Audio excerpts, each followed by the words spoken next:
So hello guys, welcome to my new vlogs. તો ફરીથી નવા એક વ્લોગ્સમાં તમારું હાર્દિક સ્વાગત છે. તો ગાઈઝ, આજે આપણે સન્ડે છે, તો આજે આપણે ગોપુભાઈ એટલે કે આપણા યુટ્યુબર અને ઇન્ફ્લુએન્સર છે. ઇન્સ્ટાગ્રામ પર અને યુટ્યુબ પર બહુ ફેમસ માણસ છે, જે મહીસાગરથી છેક રણુજા સુધી ઉગાડા પગપાળા અખંડ જ્યોત લઈને જવાના છે. તો આપણે એમની મુલાકાત કરવાના છીએ અને અખંડ જ્યોતના દર્શન કરવાના છીએ. તો વ્લોગમાં તમે બને રહેજો, ચલો અમારી સાથે. તો ગાઈઝ, આપણે ફાઇનલી પહોંચી ગયા છે સદતપુરા. અમારે વિશાલભાઈ એન્જિનિયરને લઈ લીધા છે. ત્યાંથી અમે 2 જણા જવાના છીએ ગોપુભાઈને મળવા માટે. તો ગાઈઝ, આપણે તો ગોપુભાઈને મળવા આવ્યા હતા, પણ આપણે થોડા આગળ આવી ગયા કે હજુ સુધી તે જો માંડવા જ છે ત્યાં રોકાયેલા છે. એમને આપણે ફોન કરીને વાત કરી, પણ આપણે થોડા આગળ આવીએ. આપણે ફરીથી પાછા રિટર્ન જવું પડે અને પછી આપણે એમને મળીએ. હવે તમને બ્લોગમાં બતાવીએ. તો ગાઈઝ, આપણે ફાઇનલી આવી ગયા છે ગોપુભાઈને મળવા માટે, જે અહીંયા માંડવા રોકાયા હતા. જે નવા માંડવા કહેવાય છે, અહીંયા પેટ્રોલ પંપ છે અને અહીંયા જે મકાન છે ત્યાં રોકાયા હતા. વિશાલભાઈને અમે 2 આવી ગયા હતા, થોડા આગળ નીકળી ગયા હતા, પણ ફાઇનલી આપણે મળી ગયા છે હવે. અને આપણે એમને અખંડ જ્યોતના દર્શન કરવાના છે. અને આપણે ગોપુભાઈને મળશું, અચ્ચુભાઈને મળશું અને બીજા એક ભાઈ આવ્યા છે એમને કોઈ મળશું. ચલો અમારી જોડે. આપણે ગોપુભાઈને મળી લીધું છે.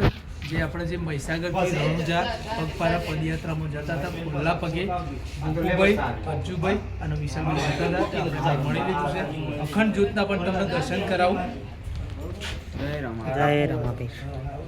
તો ગોપુભાઈને શ્રી બાબા રણુજાવાળા એમને એટલી શક્તિ આપે, જે પગપાળા જાય છે એમનો પગે કોઈ જાતની તકલીફ ના થાય અને શાંતિથી સુખ શાંતિથી પાછા પરત ફરે એવી આપણે બાબા રણુજાવાળાને પ્રાર્થના કરીએ.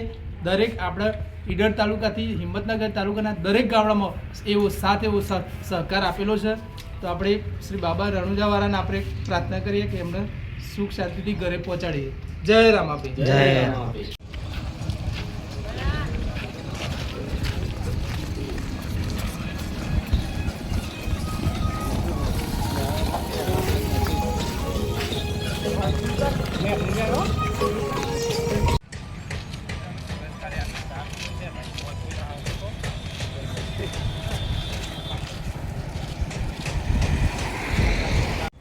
તો ગાઈઝ, અમે તો ભૂખ લાગી હતી, અમે તો મોલી લીધું પેલા ગોપુભાઈને અને વિડીયો બનાવવાનો બનાવી દીધો.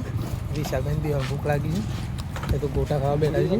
હાલ તો માંડવા ચોકડી અમે તો ગોટા ખાવા બેઠા બરાબર. સવારના ચા પીને જ આવ્યા હતા, શાંતિથી ખાઈ લે. વિશાલભાઈ શું કેવું થાય તમારે? મજા આવી? શી મજા? અખંડ જ્યોતના દર્શન કર્યા ભાઈ, મજા આવી.